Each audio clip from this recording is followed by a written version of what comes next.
So the biggest problem what people face in CSAT is the ego. And I'm saying that in order. Revision, mocks, current affairs. Do not bring current affairs on the top. And फिर आप ये सोचो वो current affairs की वजह से आप बाकी चीज़ खराब कर दो. Realize this thing that UPSC paper में अगर आप ढूंढने निकलोगे तो there are only 10 or 12 current affairs questions. 10 or 12. और बाकी जो लोग कोचिंग वाले बताते हैं ये करंट अफेयर्स का, that has become part of static now. That is not actually current affairs, that is static.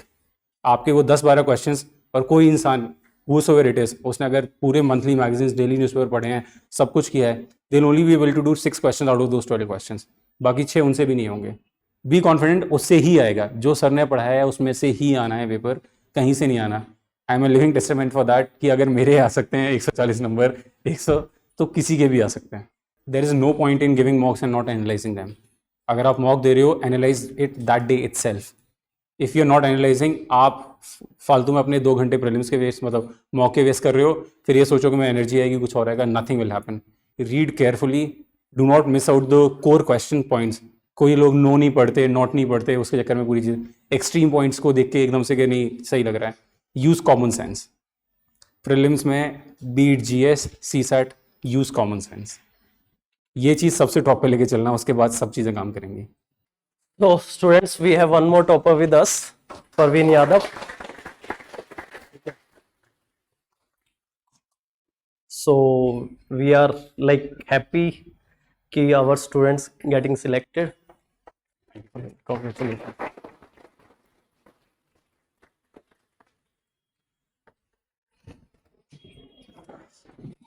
We will just take 5-10 minutes, okay? Yesterday also in 5 o'clock batch, like we had, and student they ask about last 60 days strategy and all. So if this 5-minute, and that was very insightful session just for 5-10 minutes. So Parveen, like these are also giving this year attempt. So what you can suggest last 60 days, how they can manage their pressure, especially that GS part and CSAT part, okay? So, and what is your journey about your UPSC? How our CSAT course help you? They can have trust on our CSAT course. ये कभी-कभी trust भी तो आ जाता है ना. Hello everyone. So my name is Praveen Yadav. I secured 582 rank this year. So guys, trust की पहली चीज़ मैं वो करूँगा. My best friend is sitting there, Prabhanshu Chandra. I have told him to join this classes. अब मैं ऐसे तो बोलूँगा, किसी वजह से ही बोला हुआ है. एंड मेरे 2023 में प्रीलिम्स में 68 मार्क्स, मेरा क्वालिफाई हो गया था 2023 का prelims, but I scored very low marks, 68 in ऐसे, very close to the boundary line. मैंने सर को 24 के तो मैंने कॉपी 136 मार्क्स से मैंने 24 में CSAT. This year I scored 120 in CSAT. तो सीसैट फैक्टर नहीं बचा एटलीस्ट. उसके बाद अगर आपको लगता हो तो मैं आपको मार्कशीट भी दिखा सकता हूँ, 23 की, 24 की, 25 की. And focus on the notes जो सर बनवाते हैं, जो सर चीज़ें लिखवाते हैं, वही करता हूँ. लास्ट ईयर भी मैंने कुछ अलग नहीं किया. I just focused on the notes, वही किया. फिर मॉक्स जो सर ने कराए थे वो सारे मॉक्स किए, and I was able to clear the paper. मतलब the moment you start doing that, फिर आपको वो फियर खत्म हो जाता है कि यार सीसैट का, बिकॉज सबसे ज़्यादा दिक्कत होती है सीसैट के लिए. It's not just about the कि आपने कंटेंट पढ़ा ही नहीं पढ़ा, that confidence, you lack that confidence. You feel कि मैंने पूरे साल कोचिंग नहीं की, कुछ नहीं किया, and I missed it. But now that you have done the most important part, I'm pretty sure you will be able to clear the paper. Just be confident. English में थोड़ा सा तेज़ पढ़ना, whatever you're able to do that, and maths में wherever possible. So the biggest problem what people face in CSAT is the ego. You focus on a question and you feel कि ये तो मैं करके ही रहूँगा. The moment you feel कि ये करके रहूँगा, leave that question, move ahead. Move to the next question. ज़रूरी नहीं कि सीसैट में वो नहीं होना कि आपकी टैली में नंबर आएगा तभी आपके 120 नंबर आएंगे तभी. You need to cross that 66 का वो hold. The moment you cross 66 you are good to go. तो फोकस ऑन दैट 66. फोकस कि आपके 80 नंबर आ जाएं. डू नॉट बी लाइक कि मेरे को 120 140 लाने. Anything of that is very good, but the moment you are on a question you realise कि ये नहीं हो रहा 1 मिनट से ज़्यादा, leave it, move ahead. You will be able to score good marks. And English is something वो आप easily score कर सकते हो. English is not a very big deal. The answer itself is in the question itself. You do not have to focus. ज़्यादा ध्यान मत लगाओ. Focus, sir ने जो strategies बताई हैं, they'll help you a lot honestly. चाहे मैथ्स में हो या इंग्लिश में.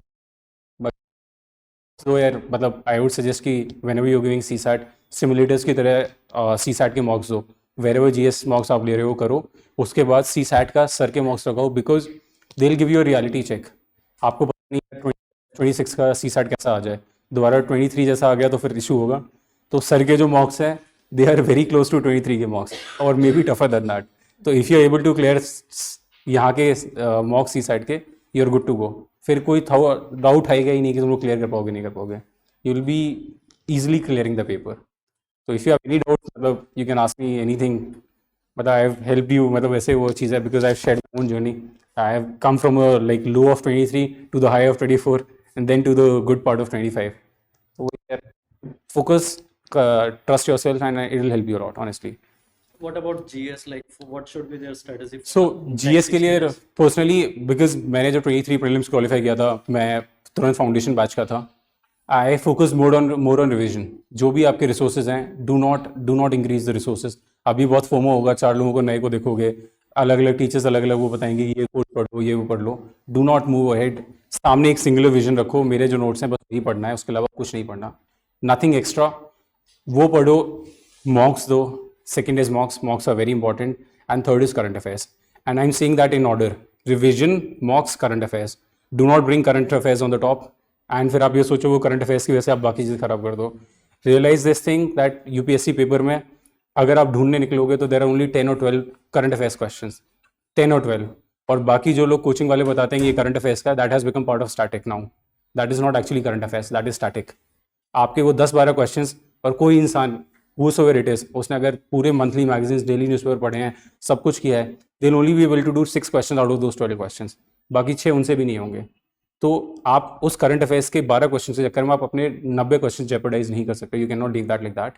You will have to focus on the initial 80 question, because prelims is a very calculative game. If you think कि प्रीलिम्स सिर्फ नॉलेज उससे हो रहा है, नहीं हो रहा।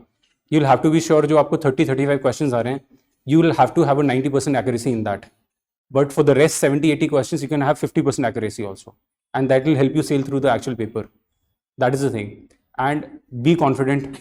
The most important thing is confidence, not overconfident, not underconfident. Confidence is the right thing.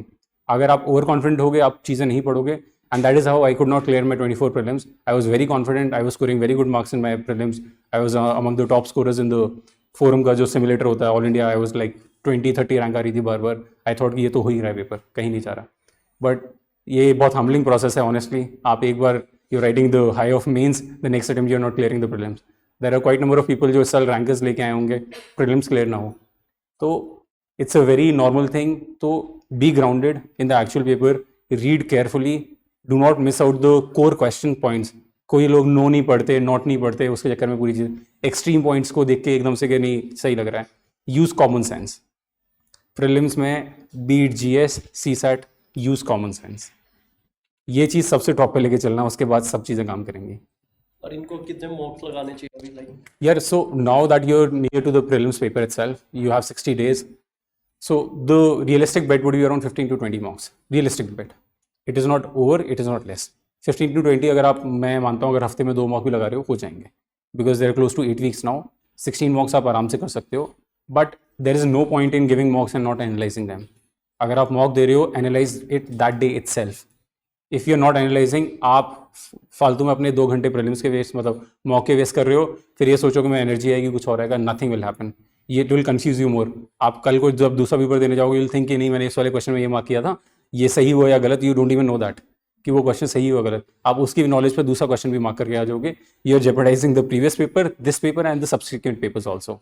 So focus on the revision part, revision not just of the current affairs, not just of the notes, of the mocks also. Mocks एक बार solve करो before the final paper, जब एक हफ्ता बचा होगा उससे पहले I suggest to everyone, वो सारे जितने भी mocks solve किए हैं वो mocks उठाना, एक बार go through them again, understand the rationale why you marked that particular answer, क्यों mark किया था, किस लिए, क्या reason था, understand it and then give the paper. तो उससे क्या होगा कि आपको अपनी गलतियां समझ में आ जाएंगी कि मैंने अपने मॉक्स में क्या गलतियां करी हैं जो मुझे एक्चुअल पेपर में नहीं करनी। तो वो second revision before the actual paper, and उससे एक हफ्ता पहले अगर हो सके तो अपने जीएस के नोट्स रिवाइज कर लेना, एंड सी सैट के भी। एंड थोड़ा सा अपना जो भी whatever you feel, bring out the topics. अगर मैथ्स बहुत कमजोर है, because I also come from humanities background, तो मुझे पता है कि वो डर क्या होता है मैथ्स का। मैंने 11th-12th में ह्यूमैनिटीज़ थी, कॉलेज में भी लॉ था, तो आई know the fear around that. तो उसके लिए पिन पॉइंट द टॉपिक्स जो आपको लगते हैं कम है एंड हाई रिवॉर्डिंग है, सर ने ऑलरेडी वो कर दिया होगा, सर इस चीज़ में बहुत हेल्प करते हैं, वो सर ने ऑलरेडी स्ट्रैटेजीज बता दी होंगी आप लोगों को। जस्ट पिन उठाओ उनको, वो जो 2 घंटे का ब्रेक है, 2 ढाई घंटे का ब्रेक है, उसको उठाओ, पढ़ो एंड चले जाना। बी कॉन्फिडेंट, उससे ही आएगा, जो सर ने पढ़ाया है उसमें से ही आना है पेपर, कहीं से नहीं आना। I am a living testament for that कि अगर मेरे आ सकते हैं 140 नंबर 100, तो किसी के भी आ सकते हैं, गिवन के मुझे मैथ से इतना डर लगता है। तो I only used to rely on English. तो आप लोग भी बिल्कुल चिल होके जाओ, बस पढ़ाई कर लेना उससे पहले, एंड पेपर वाले दिन कोई स्ट्रेस नहीं लेना, चाहे जीएस कैसा भी जाए, अच्छा जाए खराब जाए।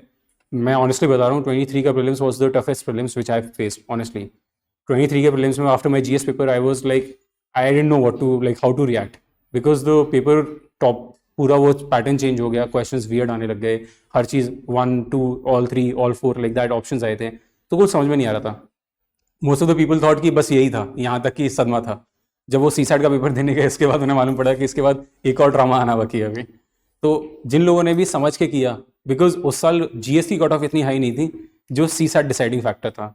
आई don't know how true this is, but that year there was this particular saying कि 6.5 लाख लोगों में से अराउंड 70 और 80,000 लोग ही बस सीसैट क्लियर किए थे, और उन्हीं की वजह से cut off was close to 74-75।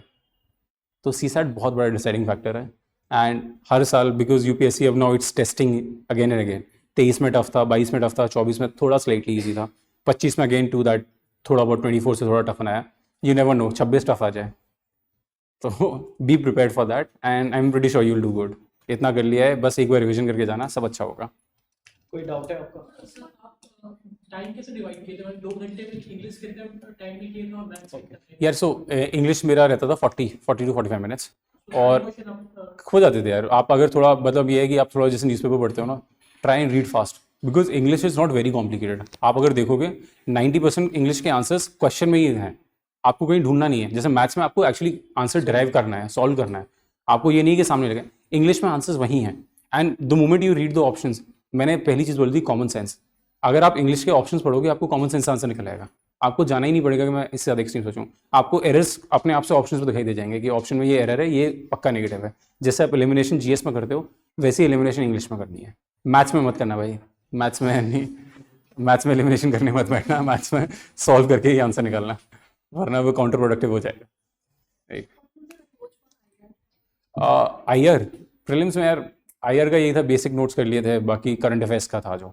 I don't think so IR का करंट अफेयर्स से ज़्यादा कुछ और आता है प्रीलिम्स में एटलीस्ट, बिकॉज ज़्यादा आ जाता है तो प्लेसेस इन न्यूज़ आता है आईआर के ऊपर, और there are no particular specific topics जो आईआर के ऊपर आते हैं apart from places in news.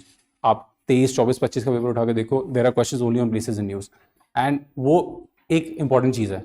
तो मैं ये करता था कि यार मैंने अलग अलग कोचिंग्स के, because I was always on social media, I am still on social media and I continue to be on social media. तो I followed a lot of pages जिन पे रेगुलर आती रहती थी अपडेट्स, अलग अलग कोचिंग्स वाले अलग अलग चीज़ें निकालते थे, तो I used to go through them. तो एक उसका प्लेसेस न्यूज़ का आइडिया पड़ जाता है, राइट। एंड ऑनलाइन मीडियम के through I used to read the what do say in shorts वाले ऐप की वो आ जाती हैं रिकमेंडेशंस एंड एवरीथिंग, तो यू गेट टू नो कि कौन सा इंपॉर्टेंट प्लेस है, कौन सा नहीं है। एंड द मोमेंट जब आप मॉक्स देते हो तो आपको पता लग जाता है कि इस टाइप के क्वेश्चन आ रहे हैं, या पीवाईक्यूज में इस टाइप के क्वेश्चन पूछे जा रहे हैं, तो यू टेंड टू अप्रीहेंड कि ये क्वेश्चन आ सकता है, there is a possibility that this might be that. Sir environment की आपने करंट अफेयर्स इन्वायरमेंट और साइंस एंड टेक सिर्फ करंट अफेयर्स से ही आता है, that is my understanding of it, मतलब personal understanding of it. Environment और साइंस एंड टेक दो ऐसे टॉपिक्स हैं जिनका स्टैटिक का कम रेलेवेंस है और करंट अफेयर्स का ज़्यादा रेलेवेंस है, दैट इज समथिंग वहीं से आएंगे अगर आएंगे तो। अब बट विदाउट स्टैटिक तो हाँ, विदाउट स्टैटिक तो पढ़ना ही बस स्टैटिक के लिए क्या होता है कि आपके लिए कोई मैगजीन उठाओगे तो उसमें एक ब्रीफ अंडरस्टैंडिंग, कॉन्सेप्चुअल क्लैरिटी ज़्यादा जरूरी है रादर देन द फैक्ट। अगर आपको कॉन्सेप्चुअल क्लैरिटी है आप आराम से कर लोगे। अब इनके स्टैटिक क्या होते हैं, जैसे न्यूक्लियर फिजन का एक पर्टिकुलर टॉपिक उठा लो, देयर इज जैसे जेनेटिक्स का हो गया, ह्यूमन उसका मेडिसिन का हो गया, तो देयर आर फ्यू टॉपिक्स जो आप अगर उनकी बेसिक कंसेप्चुअल क्लैरिटी है आपके पास, तो आप अगर करंट अफेयर्स पढ़ रहे हो तो it won't be that tough. आपको पढ़ने में ज़्यादा टाइम लगेगा, आपको बस रीड थ्रू करना है, and the moment you find the answer, जैसे मेरे को अभी भी याद है, in my heart it is ingrained till now. एक क्वेश्चन था 2023 के प्रीलिम्स में मॉस्किटोज के ऊपर, the option was Wolbachia and it was a part of my notes. तो बिकॉज मैंने कभी पढ़ा नहीं, मेरे को याद नहीं, मेरे पास साइंस नहीं थी 11th 12th में, मेरे पास ह्यूमैनिटीज थी, but because I read through it at least 2 or 3 times कि जब क्वेश्चन में ऑप्शन दिखाई दिया तो I knew this is the answer. तो उसमें आपको बाय हार्ट याद करने की जरूरत नहीं है, even if you read it 2-3 times you will be sure कि यही आंसर है। और पीवाईक्यूज कर लो यार, आई am pretty sure PYQs help a lot. आपको साइंस एंड टेक में एक बेयर आइडिया दे देते हैं कि कहाँ से क्वेश्चन पूछे जा रहे हैं। सेम विद एनवायरमेंट, मतलब that will help a lot. यार me personally I did it from 2011 because 2011 से पहले क्वेश्चंस बहुत बेसिक हो रहे थे, मतलब स्पेशली हाँ वन लाइनर्स और बहुत फैक्चुअल हो रहे थे, तो आई did it till 2011। But my strategy was कि मैंने एक वो उठाया था, PYQs का एक वो उठाया था, और मैंने क्या किया था कि I read through the questions, if there was a particular question जो मुझे ऑन दैट स्पॉट नहीं आता था तो मैं उसका नोट बना ले रहा था अपनी कॉपी के पीछे। But there are a few question जो बहुत बेसिक होते हैं, जो पॉलिटी में हम और आप, बिकॉज आप जब आप कोचिंग के नोट्स करेंगे किसी भी GS में, तो व्हाट हैपेंस इज उनके लिए the primary source is PYQs only, तो उसके बेसिस पे आपको पढ़ाते हैं, तो you must have covered it through your coaching notes itself. But there will be few questions जो कोचिंग ने नहीं कराए होंगे, तो मैं उनका नोट्स बना लेता था और फिर वो नोट्स में बार बार पढ़ता था, ताकि आई हैव एन अंडरस्टैंडिंग कि ये क्वेश्चन ज़्यादा रेपिटेटिव है, बाकी क्वेश्चंस मैं अपनी बेसिक एनालिटिकल स्किल्स से भी सॉल्व कर सकता हूँ। तो that way I didn't have to go through the entire exercise of going again and again through the PYQs and focusing only on the aspect जो बार बार पूछे जा रहे हैं, या that is something which I have a tendency to forget, and there is a huge chance कि उसमें से आ जाए। Like this year's paper there were a lot of questions from PYQs, a lot of questions from PYQs। मतलब मुझे लगता था कि मुझे नहीं आता वो क्वेश्चन, लेकिन वो सबकॉन्शियस मेमोरी में वो सब चीज़ याद रहती है। आप CSAT के लिए यार मतलब ये है कि CSAT का देखो वही चीज़ 2022 से पहले के क्वेश्चन सब रिपीट नहीं होते। अब 2022 से पहले आप प्रॉफिट एंड लॉस सोच के जाओ, क्वेश्चन आ जाएगा यहाँ पे, तो नहीं आएगा। बेसिक चीज़ें आप अगर नंबर सिस्टम फॉलो कर लो, सर ने जैसे कराया नंबर सिस्टम, जो ट्रिक्स बताई हैं, लाइनर्स याद है, number system, time and work, ये 3-4 जो बेसिक कोर हैं, क्लॉक वाले कर लो, कैलेंडर कर लो, ये क्वेश्चंस आते हैं, ये पक्का आते हैं। अगर आप इनके ऊपर 10-15 क्वेश्चन के ऊपर अच्छी कमांड है आपकी, आप अच्छा कर लोगे पेपर के अंदर। मतलब you won't have to worry about कि अब मैं कैसे करूँ। इंग्लिश अगर आपका ठीक ठाक है, इवन इफ हैव 70-80%, बिकॉज इतनी आ जाती है इंग्लिश के अंदर accuracy. English is not a subject जहाँ पे आप ये सोचोगे 50 या 60% एक्यूरेसी आएगी। 80-90% आई रिमेंबर मेरे 28 में से 27 सही थे 23 में, and that was only factor कि मैं क्लियर हो गया था CSAT, वरना मैथ्स के भरोसे 2 साल में जाना ही था। तो मैथ्स इज समथिंग जहाँ पे थोड़ी एक्यूरेसी कम हो जाती है लोगों की, या क्वेश्चंस नहीं आते, whatever, you tend to attempt less. तो जहाँ नहीं आता move on, do not stick it with your ego कि मैंने क्लास में ये सॉल्व कर लिया था, या क्लास में मैंने सबसे जल्दी सॉल्व करके बैठ गया था क्वेश्चन, या प्रॉब्ली मैंने बचपन में मैथ्स है, मेरे पास तो 11-12, मैं IIT से हूँ। I know a lot of IIT people जो 23 के प्रीलिम्स फेल हुए थे CSAT की वजह से। तो ये गलती से ही मत लेके आना कि इंजीनियरिंग बैकग्राउंड से हूँ ये तो मैं कर ही लूँगा, या मेरा IIT है, मैं IIT बॉम्बे से हूँ, मैं प्रीमियर इंस्टीट्यूट से हूँ, या मैंने ये किया है, मेरे पास तो मैथ्स ऑप्शनल है। There are a lot of people जो मैथ्स ऑप्शनल थे वो भी नहीं कर पाए थे 23 वाला। तो do not bring it on your ego, just focus on it. Paper में नहीं आ रहा, move ahead. There is no point giving more than 1 or 2 minutes to a particular question. Budget and economic survey जो आता है उनमें से जो themes है उसको ज़्यादा यार बजट को मैं करता था, economic survey I use to keep it for the mains, budget I use to focus for the prelims. आता है बजट से क्वेश्चंस आते हैं, काफ़ी आते हैं। जो उनमें गवर्नमेंट स्कीम मेंशन है उसी से ज़्यादा देखो यार स्कीम का एक क्वेश्चन आता है, आई will be very honest, scheme एक ही आएगी। अब वो स्कीम कहीं से भी आ सकती है, जो स्कीम का डायरेक्ट क्वेश्चन होगा वो एक ही क्वेश्चन है, 1 या 2 क्वेश्चन आएंगे एट मैक्स। अब ये है कि you focus, there are like 100 और 200 स्कीम्स ऑफ द गवर्नमेंट। अब या तो आप वो 200 स्कीम पढ़ो 2 क्वेश्चन के लिए, या फिर ये सोचो कि मैं 10 या 20 स्कीम करके जा रहा हूँ, अच्छा होगा इनमें से आ जाए, नहीं होगा तो ठीक है, वो एक क्वेश्चन मेरे लिए था ही नहीं कभी। तो आपको कैलकुलेटिव करना है। आप ये सोचो, आप अगर एक ही क्वेश्चन इंडिविजुअली टारगेट करने लगे कि नहीं मैं एक क्वेश्चन ये भी करूँगा वो भी करूँगा, it's not possible, it's not humanly possible. आपको बस 60 से 65 क्वेश्चन सही करना है। हाँ सर, बाकी 30-35 क्वेश्चन अगर गलत भी हो रहा है तो it's all right, it's all right. बस वो 60 क्वेश्चन कहीं से निकलने हैं, उन 60 क्वेश्चन के लिए भी 35 क्वेश्चन तुम्हें बस पता है, they are coming from your notes, जो तुमने पढ़ा है उसमें से 35 आ रहा है। It is only about those 25 question जो तुम्हें बाकी 65 क्वेश्चन से निकालना है। 25-30 क्वेश्चन तुम्हें निकालना है, वो तुम कर लोगे, you are good to go. The moment you cross the threshold of 60-62 question correct, you are already in the list. कितनी भी कट ऑफ ऊपर चली जाए, लेकिन वो 60-62 क्वेश्चन से ऊपर नहीं जाएगी। देखो स्टैटिक कितना स्ट्रॉन्ग करना चाहिए, लाइक लक्ष्मीकांत से क्वेश्चन आ रहा है तो कैन दे अफोर्ड कि उसमें मिस्टेक हो देखो मैं ऑनेस्टली बता रहा हूँ, मैंने वही बोला 35 क्वेश्चंस हैं, अगर 35 में अगर आपके वो 90% एक्यूरेसी नहीं है तो भूल जाओ, क्योंकि जो बाकी 65 क्वेश्चन है उनमें से वही 30, 40, 50% एक्यूरेसी ही निकल रही है, वही निकल। किसमें यार जो मैंने सिमुलेटर्स दिए थे that year, I remember I was scoring, because उस साल नया नया पैटर्न चेंज हुआ है 23 में, तो 24 का पूरा जो मॉक्स थे वो सारे 23 पैटर्न पे बन रहे थे। I was scoring around 120, 125, I my rank was close to कभी 33, एक बार AR7 भी आई थी, तो मैं बहुत अच्छा कर रहा था। आई रिमेंबर अनुभव टेस्ट होता है इनका नेक्स्ट IAS का, उसमें मेरी AR7 आई थी, तो I was scoring very good, I was very over confident honestly. लेकिन not just that, it has a lot to do कि आप उसके पहले 2 दिन क्या कर रहे हो। Because honestly every one will be anxious, every single one of you will B anxious with the paper. मैं था 2 दिन पहले, मुझे नींद नहीं आई थी, मैं नींद की गोली लेके सो रहा हूँ, नींद नहीं आ रही अगले दिन. ये रात को थॉट्स आ रहे हैं कि अगर आज रात को नहीं सोया तो कल पेपर खराब हो जाएगा, पता नहीं क्या होगा. That is normal, that happens with every one, you are not the only person जिसके साथ ये हो रहा है. So think it like that कि हर किसी को उतना ही टेंशन है जितनी आपको है. Give your best, do not focus on the results. जो होगा अच्छा होगा भाई. Honestly the moment you align your self कि नहीं इस साल रिजल्ट क्लियर ही होगा, आपके ऊपर वो प्रेशर बिल्ड ऑन हो रहा है. आप ये सोचोगे यार मैं इस साल बिल्कुल रैंक 1 लेके आऊँगा, यू आर डूम्ड. आप ये सोचोगे the moment every while you are marking every single question आपको ये लगेगा यार अगर ये गलत हुआ तो रैंक 1 गई. तो वो मत सोच के जाओ, बस सोचो you are giving your best, अच्छा होगा.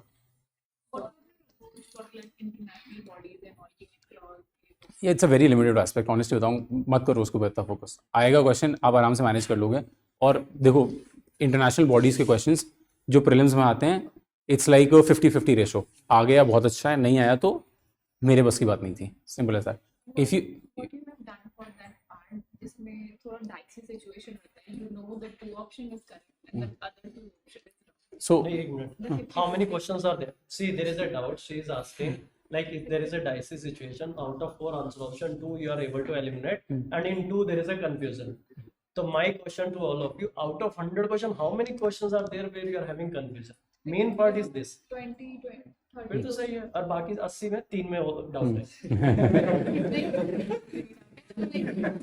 देखो इस गेम मैं बताता हूँ, main game is out of 100 question, if you have a hold on 40 questions, we are 100% sure about the answer, तो हियर देन इट्स ओके, क्योंकि 80 नंबर तो यहीं से ला रहे हैं. It is very important. Negative तो देखो अगर 40 आपकी पॉकेट में है ना, फिर तो like if you have to confusion you have to attempt. Like sometimes it's 38, sometimes 45 days. So It's like अब that. मेरा क्या पर्सनल स्ट्रैटेजी थी honestly. So what I used to do was, जैसे मैं मान लो मेरे 35 क्वेश्चन सही हैं, ठीक है यार, सॉरी लेफ्ट से लिख रहा हूँ, 35 क्वेश्चन सही हैं, ठीक है. Let's say there are probably 65 questions are left. मैं कर रहा हूँ because it's very natural for everyone कि वही 2 क्वेश्चंस में बहुत डाउट होता है. So what I used to do was, while attempting the question, मैं एक सेपरेट पेन लेता था. So I used to carry 2 pens with me, one was black, one was blue. So I used to mark my initial answers with blue pen. लेकिन जब वो 2 questions वाला doubt आता था ना, तो I used to put a cross in front of that, ताकि वो एनालाइज, बिकॉज ह्यूमन टेंडेंसी क्या होती है, अगर क्वेश्चन सही हो गया तो मैंने नॉलेज से किया है, गलत हो गया तो तुक्के से हुआ है. आई एम टेलिंग यू, बहुत लोगों के साथ होता है ये चीज़. अगर क्वेश्चन सही हो गया, अगर आप आके एग्जैक्टली अगर सही हो गया तो आप ये कहोगे कि मैंने अपनी नॉलेज से सही किया है, गलत हो गया कि मैंने तुक्के से गलत सही किया था. So I should put a cross, ताकि मैं अपने माइंड के साथ चीट ना कर सकूँ एटलीस्ट. तो जब मैं एनालाइज करता था, और मैं बिकॉज यार 35 क्वेश्चन अगर मेरे को अपनी नॉलेज से आ रहे हैं, बाकी क्वेश्चन जो 25-30, बिकॉज मेरी एक स्ट्रैटेजी थी, any day if I M marking less than 90 question, मेरा क्लियर नहीं होगा पेपर. That's true. अगर मेरा 90 से हो रहा है तो मैथमेटिकली पॉसिबल नहीं है. आप लोग सीसैट कर रहे हो, सबको पता है कि वो अगर नेगेटिव पॉजिटिव सब मिला के चलोगे, 90 से नीचे you reduce your chances by that percentage only. 90 से ऊपर अगर मैं बात कर रहा हूँ, मुझे लग रहा है कि इतने क्वेश्चन 50-50 है, I can assure every single person of available here, अगर आपको 50-50 डाउट आ रहा है किसी भी क्वेश्चन में, आप अगर ऑनेस्टली मार्क कर रहे हो, there won't be any single person जिसका नेगेटिव में स्कोर हो जाए 150 की वजह से. बिकॉज आप रेशो देखोगे, आपको सिर्फ 30% क्वेश्चन सही करने हैं एट पार लाने के लिए, और 50-50 प्रोबेबिलिटी के साथ भी चलोगे तो कहीं ना कहीं 40 पे गिरेगी प्रोबेबिलिटी, 50 पे गिरेगी. मतलब आप अगर कभी भी मार्क करोगे, आपका हमेशा पॉजिटिव. थोड़ा ऐड ऑन करता हूं. Simple.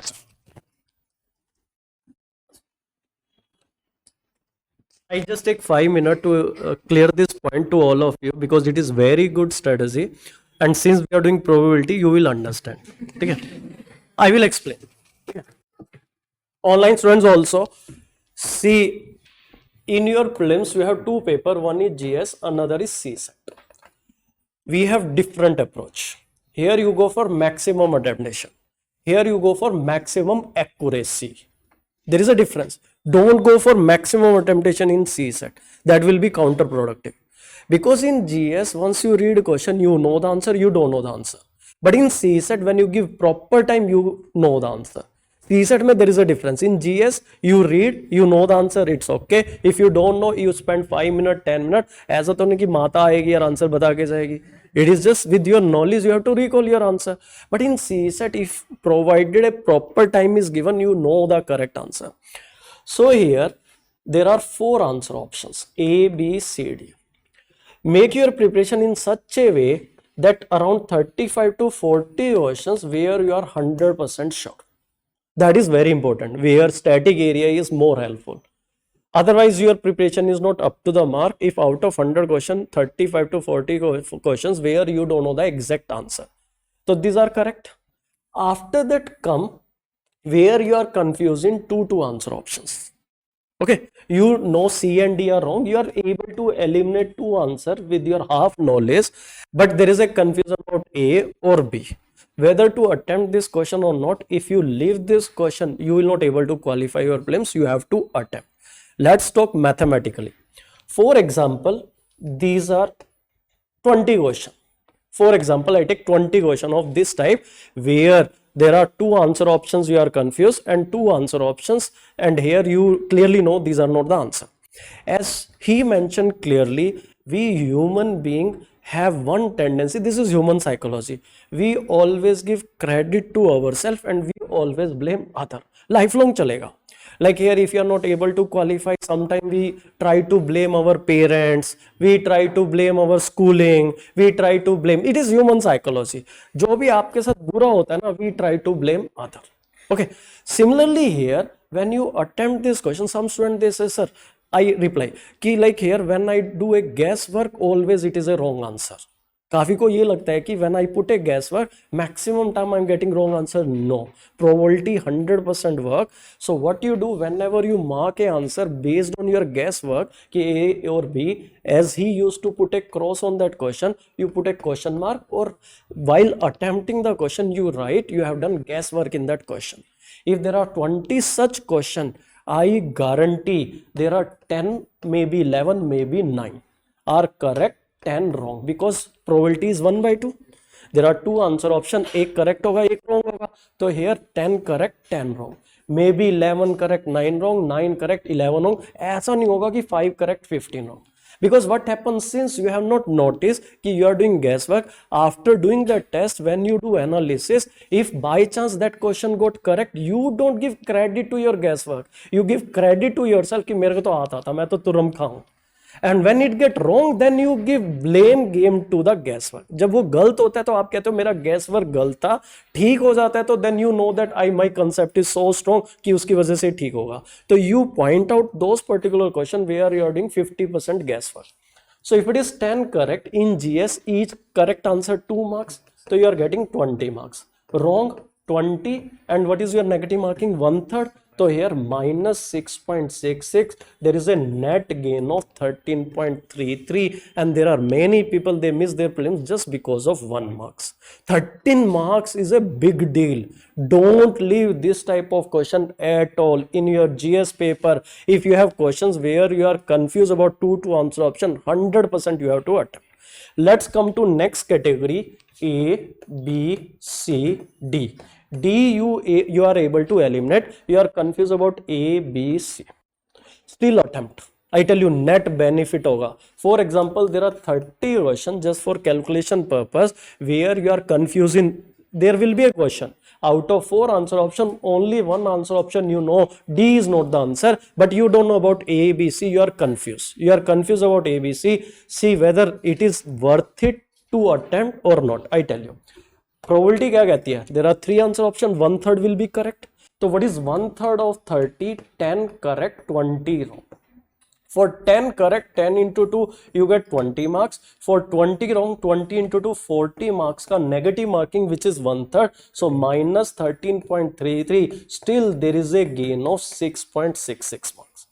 So make it a rule in your GS paper, 100% sure attempt, 50% sure attempt. If there is a question where 1 answer option you eliminate, 3 you are confused, still you attempt, there will be a net benefit. Even there is a net benefit of 1 marks, that can be a game changer. That can be a game changer. अब आते हैं चौथी category जिसका sir पैर नहीं पता है. There will be certain question where you don't have any idea about that question. Probability suggests there is no loss as far as marks is concerned. कैसे? See here, let us say for example there are 20 question of that category where you don't have any idea about that question. So what is your probability? 1/4. So 1/4 of 25 correct, 15 wrong. For 5 correct net score you get 10, and what is your negative marking? 30 divided by 3, 10 negative, so net result under 0. But don't attempt that type of question because there is a loss of time. यहाँ पे marks की term में probability पूरा scientifically बता रही है, and if you understand there is a technical detail about negative marking. Whenever there are 4 answer option, they give negative marking 1/3. There are certain exam where are 5 answer option, negative marking is 1/4. So there is a scientifically we say like here your negative marking is up to the par, or we have strong negative marking or lenient negative marking. अगर इसकी जगह 4 answer option में 1/4 negative marking होती, it is in your favor. If it is 1/2 negative marking, it is against. फिर तो आपको बिल्कुल specific जाना पड़ेगा. तो your negative marking is at par. मतलब चारों आंसर ऑप्शन नहीं पता है तब भी आपको there is as far as marks is concern no profit no loss 0, but there is a loss of time. And just for the sake of like here leaving some question, तो 100 में से 5-7 question छोड़ देना, नहीं तो paper आपका cancel हो जाएगा. आपने 100 के 100 अटेम्प्ट कर दिए, देन दे विल थिंक कि भाई पेपर लीक हो गया है. ठीक है, एज ए रिचुअल 2-4 क्वेश्चन छोड़ आना बस, और वो भी वो where you don't have any idea about any of the answer option, because as far as marks is concern there is no profit no loss. So make it a rule, GS paper में you will attempt all those question where 100% sure, 50% sure, even one answer option you are able to eliminate attempt, but in CSET accuracy is the game.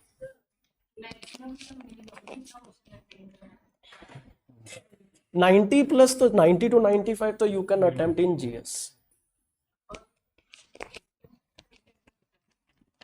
Season में 40 to 50 depend on your category. ठीक है, so here whenever you do your mock test in GS paper, if you are confused in 2 answer option, there is a net benefit. 3 वाला भी net benefit है. यार मैं तो I solve in my 3 attempts 97, 96 and 98 questions, और हर बार ये marks ठीक रहे. मतलब एक बार नहीं हुआ, उस बार भी I was very close to the cut off. क्योंकि पता है क्या, मैंने अभी देखा कुछ लोग क्या कहते हैं मेरे से डिस्कशन करते हैं. Some student they come to me and they discuss, whenever I put a guess work most of the time it is wrong, because it is human psychology. Right sir. When it get correct we give credit to us, when it is wrong we blame our guess. I picked first option and then something come into my mind, I cross it and then pick another one. So what happened? Whatever I crossed it first, that only. तो अगली बार से जो पहले cross किया उसको mark कर. Honestly that is the best way, but that will come through मॉक्स only. If you solve let's say 10-15 मॉक्स, you realise कि मैं कहाँ गलती कर रहा हूँ, और probably if my first answer is correct, वो सेकंड थॉट्स गलत आ रहे हैं, तो फर्स्ट थॉट पे रहो, stick to that. You will realise it after you are analysing those mocks, but you won't realise that if you are not analysing those mocks. That is very important. I'm telling you, analysis is very important.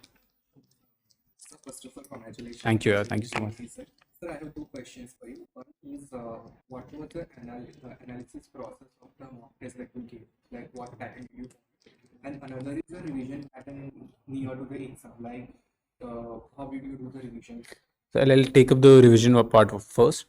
So what I used to do for revision was, initially I used to take up the subjects.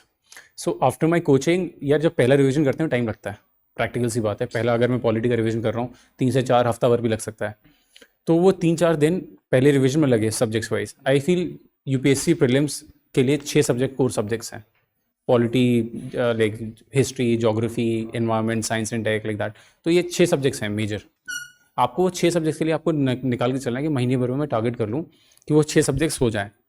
But आप ये सोचो कि मेरा second revision में भी 1 हफ्ता लगेगा, that is not the case. By the time I reached my 3rd revision, I completed the entire syllabus in 1 week.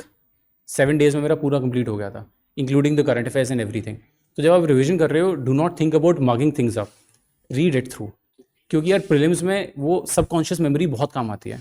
When you actually go through the paper, आपको रियलाइज होगा कि मैंने पढ़ा है, मुझे आता है आंसर. पेपर से पहले ज़रूर लगेगा कुछ नहीं आता मुझे, वो हमेशा रहेगा. चाहे प्रीलिम्स दो, इंटरव्यू दो, मेंस दो, हमेशा लगेगा कि मुझे कुछ नहीं आता. मतलब आई डोंट नो एनीथिंग, चाहे वो प्रीलिम्स हो, मैं सब कुछ भूल गया हूँ, like that. That is a very normal thought, but वो बाद में रहेगा. What was your first question? So analysis of the mocks, what I used to do was कि मैं यार पहले वही सेम चीज़, पहले तो I used to figure out कि मैंने क्वेश्चंस कौन से कितने मार्क किए हैं. लेट्स से अगर मैंने तुक्के में 30 या 35-40 क्वेश्चन अगर मैं मार्क किए, तो 30-40 क्वेश्चन लिख लिए, उनका करेक्ट और नेगेटिव रेशो निकाल के सबसे पहले चेक करता था कितना पॉजिटिव बन रहा है.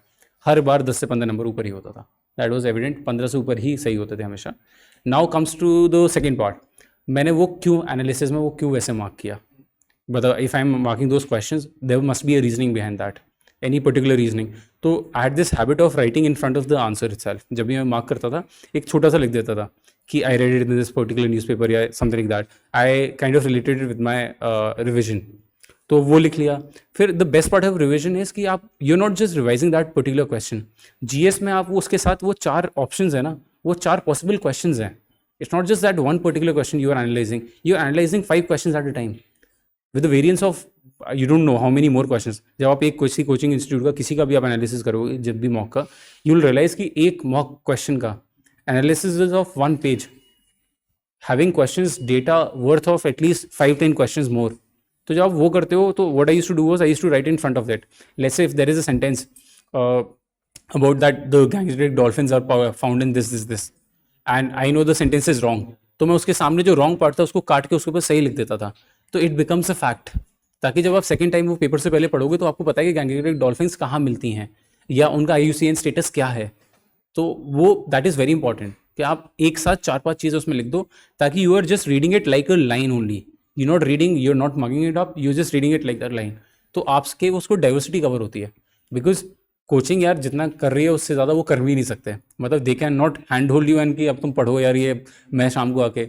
They have done there part. उन्होंने आपको एक बहुत अच्छे कंसाइज नोट्स दे दिए हैं. Now it is your part कि आप उससे वो कैसे अपना प्रीलिम्स क्लियर कर रहे हो. तो that is it. Mocks are over here like overrated as per our actual prelims. So what have you done for that knowledge gap part? Like if you feel in the mock test out of the 100 you are only able to understand those 25 or 30 questions or that kind of. यार first static अगर आपको लग रहा है Is that you have done it sufficiently, Yeah. but the point is still you feel the knowledge gap. यार honestly फिर आपको static अपना बढ़ाना पड़ेगा. अगर आप कहाँ से कर रहे हो static, that is the point. Now if you say you are having only polity के 20 या 30 पेजेस के नोट्स एंड यू एक्सपेक्ट कि वो उसमें से मेरे 25 से 30 क्वेश्चन फंस जाएं, it is not going to happen. Mocks I do agree they are not realistic in the sense कि यूपीएससी पेपर से काफ़ी अलग हैं, but I will be very honest, एक वो आपको फेयर आइडिया दे देते हैं कि कितने क्वेश्चंस पॉलिटी के आने वाले हैं और क्या लेवल रहेगा. मे बी हो सकता है level might get easy and बहुत सारे mocks they are tougher than the actual prelims. आप देखोगे तो उससे एक आपकी एक स्टैंडर्ड हायर प्रिपरेशन होती है. तो अगर इजी क्वेश्चन आ जाए आप इजीली सॉल्व कर सकते हो. What you have seen is recently UPSC थोड़ा फैक्चुअल क्वेश्चन पूछने लग गया है. 24 के प्रीलिम्स में जाओगे बहुत पार्ट्स पूछने लग गया कॉन्स्टिट्यूशन में, जो कभी सोचते नहीं है. बिकॉज यार उनकी भी लिमिटेशंस हैं. इतने सारे कितने सालों से पेपर होता आ रहा है, क्या नया पूछेंगे. आप अगर PY यूज़ करके जाओगे अब तो सारे क्वेश्चन सॉल्व करके आ जाओगे. तो they also have to look for new aspects. अब न्यू एस्पेक्ट्स क्या है, वापस वही फैक्चुअल क्वेश्चंस. अब फैक्चुअल आप करंट अफेयर से प्रिपेयर कर नहीं सकते हो. आप सोचो मॉक्स मुझे करा दे, क्या करा सकता है. Laxmikanth books, GS static notes. तो in the end it is all about static notes. So we can not expect कि सब चीज़ स्टैटिक से आ जाएगी, but the majority will still come from the static only. So bridging those knowledge gap, because you cannot change the source right now. So you have to look that whatever paper you have given, you have to make a notes of that and add your. Don't add it somewhere else. Paper में ही लिख लो. Paper में जो question paper दिया उसी paper में लिख लो सामने. Before the actual paper एक बार पेपर उठाओ, रीड इट, गो, क्लैरिटी आ जाएगी. There was a doubt, like she asked कि coaching mocks are overrated. Yes, let me reply. ठीक है. I tell you the fact, because on this side, see, UPSC has one paper in 1 year. They have to make 100 question and 80 question in CSAT. Generally, coaching people, they give 10 test. Like I have to make 1000 questions. So it is really difficult to match with UPSC in all the 1000 questions. And if it will be there, then you will say, sir, or coaching, they are asking same type of question, repetitive questions. If a coaching has to make 1000 question, if 500 question match with UPSC and 500 question there is a gap, it's okay. But here the question is how to fill that gap. Here how to be on track. There is no golden path for UPSC selection. Every topper have a different strategy. But here there is 2 things what UPSC has given you, syllabus and PYQ. So make sure coaching को आपने सिर्फ अपने benefit के लिए use करना है. You have to follow coaching, you have to do this, but आपको PYQ से हटना नहीं है. Main thing is PYQ and syllabus आपके साथ होना चाहिए हमेशा. Timely keep on checking PYQ, कभी ईयर वाइज करो, कभी टॉपिक वाइज करो, मेनली टॉपिक वाइज। जैसे नंबर सिस्टम ही कर रहे हो, you do all the PYQ of number system again and again. Even prior to 2021 also वो ईजी क्वेश्चन हो जाएंगे, 2020 ऑनवर्ड मॉडरेट डिफिकल्ट क्वेश्चन हो जाएंगे। तो if you timely revisit your PYQ then you will be on a track. मैं बताता हूँ, जैसे like I use to tell in a strategy, last class में बताता हूँ। You are in old Rajendra Nagar, for example you want to go to Gurgaon, आपको गुड़गांव जाना है। So now here after 500 metre there is a roundabout, you have a left, right and a straight turn. So nowadays you have GPS, but earlier we used to ask people, bhai left lena, right lena, straight lena, any person on that roundabout we ask. Now you have GPS.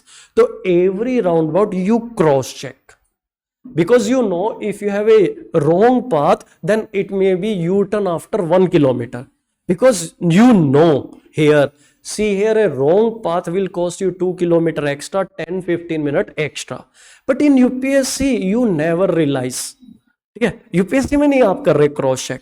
So what you have to do, you have to keep PYQ with you. What is your GPS in your UPSC preparation? Your PYQ and your syllabus. Coaching वाले like they will help you. Coaching is about 20%, 80% is your hard work. ठीक है, coaching can't match totally with UPSC. There will be a gap, there is a gap, there will be a gap, but वो gap fill करना आपकी खुद की responsibility बन जाती है, and how you can fill that gap with the help of PYQ. अगर आप timely PYQ नहीं check कर रहे तो आप roundabout miss कर जाओगे, make sure. तो it is your GPS. आपका UPSC preparation GPS क्या है? PYQ and UPSC syllabus. ये आपने बार बार चेक करना है, all of you.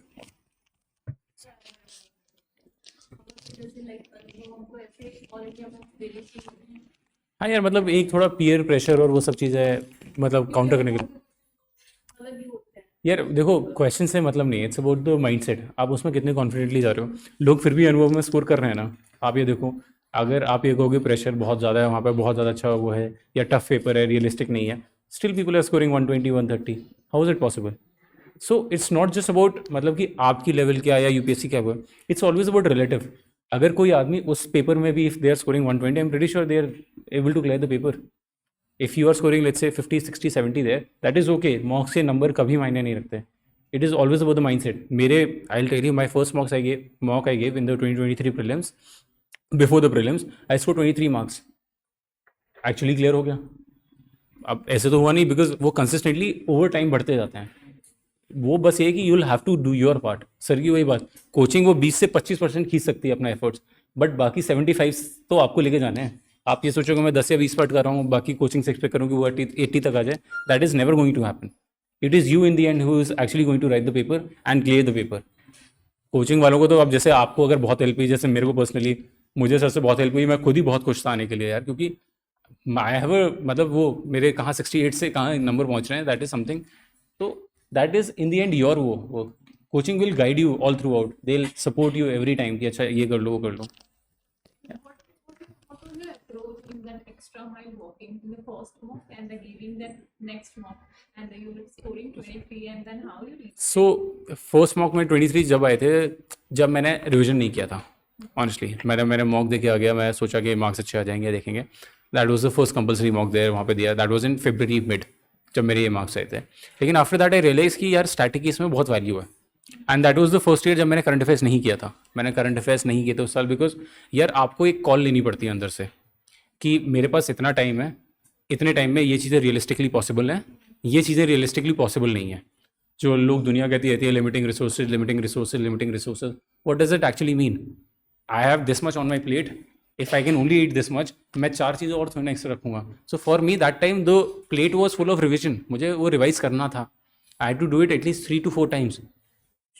Current affairs was an extra part कि अगर बचेगा तो एंड में देख लेंगे। Static करने के बाद फिर क्या? स्टार्टिंग करने के बाद यार मॉक्स एनालाइज किए, थोड़ा एप्टीट्यूड डेवलप किया, मॉक्स करता था, रेगुलर मॉक करता था, हफ्ते में 3 मॉक कर रहा था।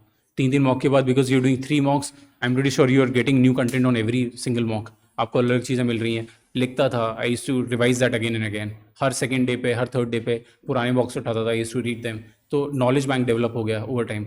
नॉलेज बैंक डेवलप हुआ फिर वही चीज़ यार, एनालिटिकल स्किल आ गई, यू गेट टू नो कि यूपीएससी किस तरह के क्वेश्चन पूछ रहा है, PYQs एनालाइज करने लगे, यू टेंड टू फाइंड कि अच्छा यार जहाँ पे नो आ रहा है, एक्सट्रीम क्वेश्चन आ रहे हैं वो गलत होंगे या एक्सट्रीम, बिकॉज ट्रिक्स भाई देखो, there are lot of channels what I come to know in the recent वो, there are lot of channels जो ट्रिक बता रहे हैं, इतना ट्रिक्स को ब्लाइंडली फॉलो मत करना, it can act counter productive, use your common sense in the actual paper, you will realise कि यार ये पॉसिबल है या नहीं, या मतलब वो चीज़ होती है, कुछ लोगों को मैं सोचा था कि कह रहे कि चाइना का अगर कोई भी आ रहा है तो गलत होगा, डोंट जितना हम लोग वो वीडियोस देखते हैं उतना यूपीएससी के बनाने वाला भी देखते हैं वो लोग भी वही सेम क्वेश्चन बनाएंगे, अगली बार चाइना का एक क्वेश्चन डाल के देंगे कि तुम लोग गलत करो इसको, तो it's a trap. Basically, it's starting with whatever you have gone through the mock stuff. I just add on, just let me add on, ठीक है. So there is a doubt, most of you have how to use mocks, ठीक है. One thing is your rank in that mock is irrelevant. What matters your rank in UPSC. In my preparation time, I was in Waziram, so that time like there was not that much logistic where they used to conduct test on OMR and all. So there was a system, like simple system. We used to give mock, and here what we have to do, we have to pass OMR to our neighbor, and I have to check his or her, and that person has to check mine to cross. And there used to be one boy and one girl. Every test rank 1, rank 2. क्योंकि उस लड़के का लड़की ने check किया, उस लड़की का टेस्ट लड़के ने चेक किया, and they were so brilliant, they never clear the prelims as well. So how does it matter? And even I tell you, some students, just to keep their morale high, just to keep their confidence high, I know in our test series also, maybe what they do, first they get the paper, they take it home, they read all question, next day they appear in the test in the classroom or maybe online. है कुछ लोग ऐसे करते हैं, so that they have a good rank in that mock. It doesn't matter. So here rank in your mock is irrelevant. You have to take your mock for learning purpose. Even I ask student, like if you have a phobia ki like if your score will be less and you get demoralized, but you give all the tests, don't submit OMR, but give test in classroom, give test in that environment, at least for learning purpose. You give a test. See here, as he asked clearly, that is very clear point. If you are targeting to give 50 mocks but no analysis, better do only 20 mocks. Here mock cost you around 6 to 7 hours, not 2 hours. That you have to understand. Don't think that you have to attempt only. And why mocks are important? Because mocks are important. Here what we have, we human being here, we are not able to identify our weak areas ourselves. हमारा क्या है ना कि we are not that mature enough where we focus on our weak areas. This mock will help you to give a list of your weak areas. आपने एक test लगाया number system का, and in number system there are question on prime number which you are not able to attempt. It means prime number is your weak areas. So what you have to do, you give test for 2 hours. After that take half an hour, make a list, correct question, wrong, not attempted, or carelessness. Then make sure you give further 4 hours to those topics where you have got wrong answer, where you have done carelessness, or where you have not attempted. And like here, when you give mock 1 and you are doing mistake in fundamental right, and you are giving mock 2 and you are doing the same mistake. See, doing mistake is not a pap, but repeating the mistake is mahapap. तो फायदा क्या हुआ पहले mock लगाने का? If you are doing the same mistake in mock 2, make sure if you are giving mock 1, whatever mistake you have done in mock 1, promise yourself again you will not repeat that mistake. And you are lucky enough if you got a same question what you have got wrong in your mock and you got same question in UPSC, that has to be correct, because we human being are very careful about our mistake. We learn from our mistake. If in your mock, if you have done mistake, make sure you are very attentive about this. And even what is the benefit of mock? एक और benefit बताता हूँ mock का. See what you people do. When I interact with, they say, sir, I have read Lakshmikant. No one say I have written Lakshmikant. आप बोलते हैं लक्ष्मीकांत पढ़ ली. Generally what we do, we make a casual reading, because when we make a casual reading, there is no pressure here. जब आप अच्छे से पढ़ोगे ना, ये heat up होता है. And that you don't want actually. See here, you read one chapter, okay, you read casually, but you give a test of 100 question on Lakshmikant and you do analysis, again you read Lakshmikant, then you can see that your second reading you are more attentive. आप उसमें ज्यादा depth में, मतलब आपका देखना बैठने का posture ही पता चल जाएगा. योर पोस्चर इटसेल्फ, आप अगर मेरे सामने बैठ के पढ़ रहे होंगे ना, with your posture itself I can tell you whether you are reading casually और whether you are in book. अगर आप ऐसे पढ़ रहे होंगे ना, ठीक है, तो यार कैजुअल, डूइंग कैजुअल रीडिंग. अगर आप ऐसे पढ़ रहे हो ना, मैंने पूछा भाई खाना खाएगा, तो आप अंदर हो, बुक के अंदर हो. Actually you are more attentive about this, you have that retention. अब वो रिटेंशन पे काम कर रहे हो, which is very important. Read versus retain. तो read is not important in UPSC. Like newspaper दुनिया पढ़ती है, but they read for a casual pleasure और casually they read, but you have to retain that. See, I tell you, when you read any book, so here if you will read casually, your speed is more. Maybe in 1 hour you are able to read 20 pages. That give a pseudo confidence. आपको एक आएगा कि मैंने एक दिन में Laxmikant complete कर ली. But if you are doing casually, I tell you, second revision also required same time. But if you read very attentive, so your speed will be half. Don't get demoralized. आपकी speed आधी हो जाएगी क्योंकि आप अच्छा काम कर रहे हो. अच्छा काम हमेशा टाइम लेता है. Make it sure. Even in CSET, I have seen many people, they say, sir, if there are only 10 lecture, I do only 5-6 topic which I can do and I can qualify. भाई Maggi नहीं बना रहे हैं, ठीक है ना. तो इसलिए आप देखो ना, what we have done our work ना, एक बार अगर ये कर लिया ना, that CSET will not be a problem for you because we are building our concept. Same here, when you have read any book, you read very attentive, your speed will be half. Don't get demoralized. Here, if a subject earlier you are able to do in 10 days, now it may take 15 days or 20 days. But what is the benefit? If you are taking 10 days casual reading, your second revision also required 10 days. But if you have done with whether attentive way or retention के हिसाब से, I guarantee your second revision will require only 5 days. Your third revision will require only 2 days. अगर आप casually करोगे, हर बार 10 दिन लगाने ही पड़ेंगे. लक्ष्मीकांत का सेम ही रहेगा. First reading of Lakshmi required 10 days, second reading required 9 to 10 days, third reading required 8 to 9 days, because you are reading casually, because there is a pressure on mind but you don't want to hold that pressure. तो same here for mock. Mock लगा के, mock का benefit बता रहा था. What is the second benefit of mock? Reverse approach. आप क्या करो, मॉक लगाओ और फिर अपना कंटेंट पढ़ो and then you can check how attentive you are reading your content. आप एक कंटेंट पढ़ रहे हो, you are reading casually, mock लगा के कंटेंट पढ़ रहे हो, देखना आपका कंसंट्रेशन लेवल में there is a far difference. तो मॉक को यूज करना है. मॉक की rank, when I have conducted weekly test ना, many student they say sir मेरी रैंक 1 आई है. Weekly test I have given for revision purpose.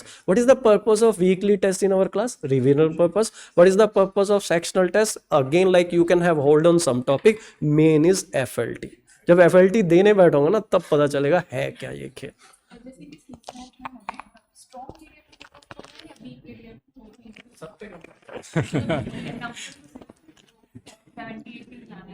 तो घर की बात सेक्शनल टेस्ट में यार मैं जैसे यूजुअली ज़्यादातर FLTs पे फोकस कर रहा था, लेकिन सेक्शनल मैंने रेगुलरली दिए थे. जब तक जैसे my coaching was from October to January वाला फेज, जनवरी मतलब फरवरी मिड में हमारी खत्म हुई थी, तो उस टाइम तक I was focusing on sectional only. लेकिन FLTs मैंने फरवरी के बाद स्टार्ट कर दिए थे. सेक्शन नहीं यार इट्स अप टू यू. आप जिस दिन रिविजन आपका हो जाए सब्जेक्ट का, उस दिन एक सेक्शनल दे दो, सब सारे सब्जेक्ट एक सेक्शनल दे दो, उसका FLT स्टार्ट कर देना. मतलब for me it was just conscious choice कि अब मान लो मैं पॉलिटी के सेक्शनल दूँ, उसमें 130-140 नंबर ला के मैं खुद का कॉन्फिडेंस क्या ही करूँगा यार. मतलब I come from a law background, constitution law है मेरा, पॉलिटी के तो मुझे प्रोविजंस पता है, तो मैं 140 ला के खुश होऊंगा. उससे अच्छा ये है कि यार किसी और सब्जेक्ट के वो दे दूँ नोट्स जहाँ एक्चुअली कम आएंगे नंबर. तो इट्स अबाउट दैट. मतलब वट एवर सब्जेक्ट्स यार वीक लग रहे हैं, जैसे इन्वायरमेंट, साइंस एंड टेक, उसके सेक्शन ले दो, उसका रिलेवेंस काफ़ी बनता है. बिकॉज वो उसका कोई पता नहीं है, कोई सर पैर नहीं है, कहीं से भी आ सकता है क्वेश्चन साइंस एंड टेक और एनवायरमेंट का. एक चीज और मैं ऐड ऑन करूंगा, बट आई हैव फेस कि like you are in a crowd, if you want to separate yourself from a crowd, see what you do, you check your performance with your colleague in the class, but your main competition is with this guy. दोबारा attempt दे रहा है भाई, तो ये competition आपका, your competition with the IPS already selected people. they are very good in static part. See, what is important, one thing is this, see here, don't compare yourself with a person who is in your classroom, compare yourself with UPSC standard. See here in UPSC your cutoff is going to be around, if paper level जैसे अभी 2000 इसका बोल दूं तो 90 to 95 है for general category, for example GS. Your polity is your strong area and you have given one FLT on polity and you score 92 marks in polity. You are very happy. और मैं लिख के दूंगा you are going to fail. भाई क्योंकि तो आपका strong area है. This is a strong area. In your strong area, you are scoring 92. How come you will say that you are going to qualify your prelims exam? See here, there are 8 subjects. Out of 8 subjects, 4 subjects में तो 120 plus आना ही आना चाहिए. So you select 4 subjects out of 8 where your score has to be 120 plus. बाकी सब में around 100 आएगा. And in coaching, if your score is coming 110, in UPSC it will be 100. वो 10 का मार्जिन वैसे भी कम करके चलना है. In coaching, in mocks, if you are scoring 110 in your full syllabus test, UPSC में 10 नंबर घटा देना 100. ठीक है. What we are doing in our FLT, we are keeping our test one step harder, one level harder, so that if you are scoring 66 here तो वहां पे भी 66 है. कभी कभी 1-2 स्टेप हार्ड भी हो जाता है. तो then what I do, I used to tell student based on test also FLT like it is UPSC level, FLT2 is harder. जब आप FLT2 देंगे ना, then you will come to know थोड़ा सा हार्ड है वो, FLT3 and all. So then I used to tell student demoralize हो जाते हैं. अगर 50 भी आते हैं तो then I say it's okay, don't worry about that, क्योंकि ये थोड़ा हार्ड साइड चला गया paper. So what we do a detail analysis of that FLT later on also. तो वो भी होता है एक. ठीक है. Any other doubt? अब तो कुछ है पूछ लो. ये पेपर टेस्ट के बाद ना एनालिसिस में बहुत टाइम लेता है क्या?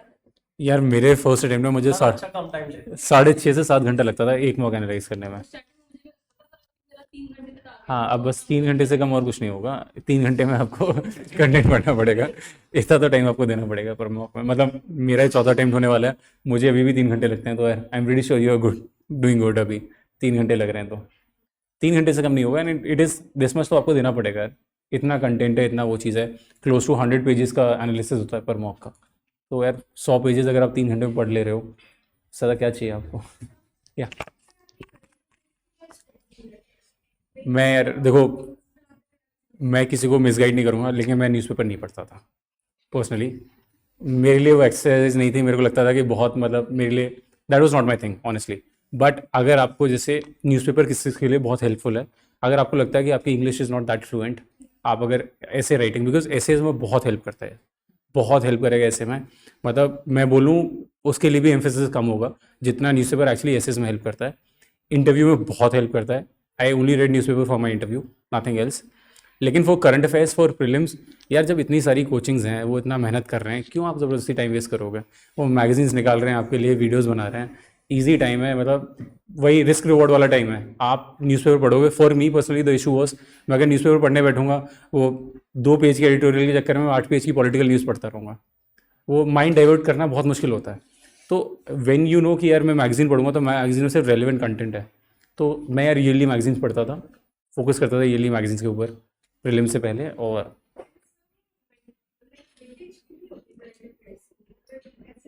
देखो, अगर आप कोचिंग्स की किसी करंट अफेयर्स की मैगजीन ही बना रहे हो आप कहीं पर, तो आप 50% भी बोल दोगे, लेकिन इन रियलिटी 10 से 12% की रहती है reality. But I will suggest you one more thing. अगर आप कोई मैगजीन भी पढ़ रहे हो, कम से कम 2 से 3 बार पढ़ना. बिकॉज अगर आप एक बार पढ़ के छोड़ दोगे, कभी क्वेश्चन सॉल्व ही नहीं होगा उस मैगजीन से. फिर आप ये कहोगे मैगजीन का कोई फ़ायदा नहीं है. नहीं, न्यूज़पेपर पढ़ने वाले जो लोग रेगुलर न्यूज़पेपर पढ़ते हैं उनको भी ये लगता है कि करंट के लिए न्यूज़पेपर कोई फ़ायदा नहीं है.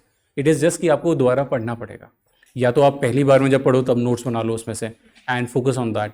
दैट विल ओनली कम जब आप 15-20 मॉक्स सॉल्व कर लोगे. आपको पता लग जाएगा कि ये प्रीलिम्स के लिए एक क्वेश्चन है, ये मेंस के लिए एक क्वेश्चन है. आपको डिस्टिंग्विश करना आना चाहिए कि ये प्रीलिम्स का क्वेश्चन बन सकता है एंड ये मेंस का. The moment you are able to do that, आप नोट्स बहुत इजीली बना सकते हो करंट अफेयर्स मैगजीन्स में से कि this is relevant for that. But क्योंकि शुरुआत में आप नोट्स बनाने बैठोगे, आपको हर एक लाइन इंपॉर्टेंट लगेगी. ये भी लिख ले रहा हूँ, ये भी लिख ले रहा हूँ, फिर वो दूसरी मैगजीन बन जाएगी एक मैगजीन से. फैक्ट, मतलब this is the practical aspect of it. My optional is law. I come to that point, like here newspaper or current affair. So current affair का weightage depend year to year, but generally 12%, 10%, 12, 15%. Okay. So whether it is required to read newspaper or can I skip newspaper? Student बोलते हैं कि sir मैं newspaper नहीं पढ़ रहा, and this is not like here कि इस newspaper पढ़ना ही है. But I tell you, इसका एक पूरा detail analysis बताता हूँ. See here, if you cover newspaper regularly, you make notes, you revise. If there will be, for example, 12 questions from your current affair, you can target 8 questions, for example. Fine. So here, if you skip your newspaper, you cover monthly magazine, you will not able to target 8 questions. Maybe you are able to target only 4, 5 or 6 questions. Okay? So there will be a gap. There is a gap. But here you can skip your newspaper with a promise, provided that whatever time you will save for the newspaper, you will spend somewhere else for your productive preparation. ये नहीं यहाँ चाय पीने चल रहा है, newspaper भी नहीं पढ़ा, कॉफी पी रहे हैं 1-1 घंटा, कॉफी ब्रेक हो रहा है. तो न्यूज़पेपर में daily like here 1.5 hour time लग रहा है, daily 1.5 hour time. So here if you don't want to cover newspaper, then as Praveen mentioned, monthly magazine को minimum 2-3 revision is required, so that see एक चीज होती है like one is your own notes and one is my notes. You get topper's note for example. So here make sure you make other person notes your notes. उसका तरीका क्या होता है, उसको 3 बार रट डालो so that other person notes become your notes. Coaching का magazine क्या है, that is coaching material, not your material. If you are reading newspaper, if you are making notes of newspaper, that is your notes. And if there is a question from your notes, 100% you will get a correct answer.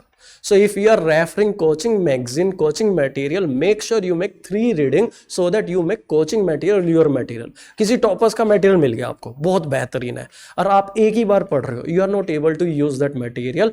Make sure you make that material your material by making 3-4 reading. अब जैसे जो मैं पढ़ा रहा हूँ, that is my notes. And I discuss with you. तो if you will not revise 2-3 times, तो आप उस ट्रिक को यूज ही नहीं कर पाओगे. If you will not practice question on that. तो here point is, for current affair you can refer magazine, but provided that जो daily 1 घंटा आपने बचाया है, that 1 hour you spend on polity or your static area where you can target 4 extra question. तो there is a net benefit. यहाँ 8 question हो पा रहे थे, यहाँ 9 से 10 question कर पाओगे. तो that is input output ratio भी होता है. But if you are referring your newspaper, that is the best. Interview में बहुत हेल्प करता है, इंटरव्यू के लिए that is the best. Interview तो without newspaper you are not good at all to appear in that interview. And in interview वाले phase में तो people they read 3, 4 newspaper and you have to be good. And let me tell you, that is the best phase of UPSC preparation and you are missing that. ठीक है, you are missing that if you are not putting your effort. I tell you one more point I discuss with many people. See here, एक होता है ना सुख प्राप्ति type. सुख प्राप्ति मतलब like here you are preparing and whenever there is a heat up stage, whenever you feel a pressure, you give up in the sense you pick next subject. ठीक है, so that there will not be a pressure because you are not able to hold, you continue. See, there will be a stage in your UPSC preparation, आपको ना एक सुख की प्राप्ति होगी कि लाइक ये बस meditation type. Like here you got involve in your preparation, you are missing that. People those who do jogging, ठीक है, क्या होगा, जॉगिंग करते हैं ना स्टार्टिंग के 2-3 किलोमीटर में, like your calf muscle start paining and many people they give up, वो बैठ जाएंगे. But many people they continue. फिर आपके हार्मोन रिलीज होने स्टार्ट होते हैं ना, then you have that happiness. You are missing that actually if you give up any subject. जब आपका ना प्रॉपर लर्निंग वाला फेज आता है ना, आप छोड़ रहे हो सब्जेक्ट को, actually you take next subject या डेप्थ में जाना स्टार्ट होते हो ना, यू स्विच योर सब्जेक्ट. फिर आपको लग रहा है कोई बीमारी तो नहीं होगी, इतना डेप्थ में जाना सही है कि गलत है. तो actually you are missing that learning phase. उस सुख के लिए you give your 100% of your preparation, then you will not regret. अगर आप उस लेवल पे पहुंच गए ना, एक अलग सा सुख महसूस होगा if you will reach that stage कि like here you got involve your content. And interview phase is the best, क्योंकि इंटरव्यू में जो है ना दिमाग के जो चक्षु खुलते हैं ना, that is mainly interview phase. Because for mains what you read content कि like here what about female foeticide, उसका कंटेंट रटोगे, फिर आप सोचोगे कि हाँ इसमें क्या क्या किया जा सकता है, डिफरेंट डायमेंशन सोचना स्टार्ट करते हो. That is the interview phase. जो वो सोचने वाला फेज है वो इंटरव्यू फेज है. That is the best phase actually of UPSC preparation. नहीं अभी नहीं करना है, अभी नहीं, अभी ना मॉक इंटरव्यू सोचना है कि सुबह बैठ रहे हो कि मेरे से मॉक में पूछा कि give your introduction, daily mock का आंसर तैयार हो गया। अभी तो प्री पे ध्यान देना है, जब वो फेज आएगा तब करना है, उस फेज से बिना नहीं करना।